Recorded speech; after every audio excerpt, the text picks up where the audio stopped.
ದೊಡ್ಡ ದೊಡ್ಡ ಬಿಲ್ಡಿಂಗ್ಗಳು, ಕಣ್ಣು ಕುಕ್ಕೋ ಆಭರಣಗಳು, ಹತ್ತಾರು ನಿವೇಶನ, ಎಕರೆಗಟ್ಟಲೆ ಕೃಷಿ ಭೂಮಿ, ಹೀಗೆ ಕೋಟಿಗಟ್ಟಲೆ ಆಸ್ತಿಯನ್ನು ಒಬ್ಬ ದಿನಗೂಲಿ ನೌಕರ ಗುತ್ತಿಗೆ ಆಧಾರದಡಿ ಕೆಲಸ ಮಾಡ್ತಾ ಸಂಪತ್ತಿನ ಗುಡ್ಡೆ ಮಾಡಿದ್ದ ಐನಾತಿ ಕೋಟೆಯನ್ನ ಲೋಕಾಪಡೆ ಭೇದಿಸಿದೆ.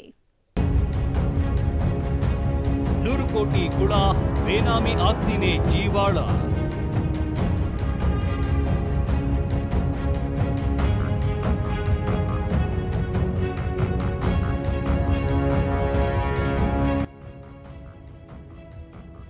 ಕಳಕಪ್ಪ ನಿಡಗುಂದಿ 28 ವರ್ಷ ದುಡಿದಿದ್ದ ಕಳಕಪ್ಪ ನಿವೃತ್ತಿ ಸಮಯದಲ್ಲಿ ಪಡಿತಾ ಇದ್ದ ಸಂಬಳ ಜಸ್ಟ್ 15,000 ಮಾತ್ರ.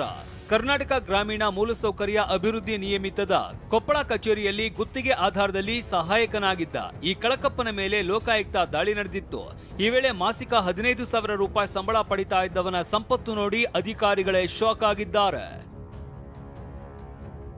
ಕೊಪ್ಪಳ ಪ್ರಗತಿನಗರದ ಕಳಕಪ್ಪನ ಮನೆ, KRIDL ಕಚೇರಿ ಸೇರಿದಂತೆ 6 ಕಡೆ ಲೋಕ ಅಧಿಕಾರಿಗಳು ದಾಳಿ ನಡೆಸಿದ್ರು. ಈ ವೇಳೆ ಕಳಕಪ್ಪ ಮತ್ತು ಆತನ ಪತ್ನಿ ಹೆಸರಿನಲ್ಲಿ 6 ಮನೆ ಹಾಗೂ 2 ನಿವೇಶನ, 40 ಎಕರೆ ಕೃಷಿ ಜಮೀನು, ಪತ್ನಿ ಸಹೋದರನ ಹೆಸರಿನಲ್ಲಿ ಬೇನಾಮಿ 8 ಮನೆ, 7 ನಿವೇಶನ, ಕಳಕಪ್ಪನ ಸಹೋದರನ ಹೆಸರಿಗೆ 10 ಮನೆ ಸೇರಿದಂತೆ ಕೊಪ್ಪಳ ಹಾಗೂ ಭಾಗ್ಯನಗರದಲ್ಲಿ 24 ಮನೆಗಳಿವೆ.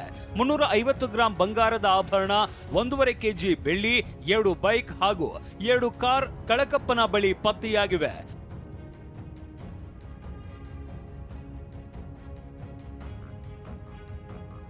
ಸುಮಾರು 100 ಕೋಟಿ ಆಸ್ತಿ ಕಳಕಪ್ಪನ ಬಳಿ ಪತ್ತೆಯಾಗಿದೆ.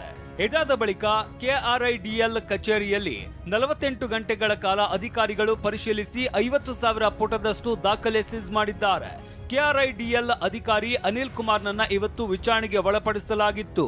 ಈ ಮಧ್ಯೆ ಇವತ್ತು ಕಳಕಪ್ಪನ ಹೆಸರಿನಲ್ಲಿ ಮತ್ತೆ 5 ಮನೆ ದಾಖಲೆ ಸಿಕ್ಕಿದೆ.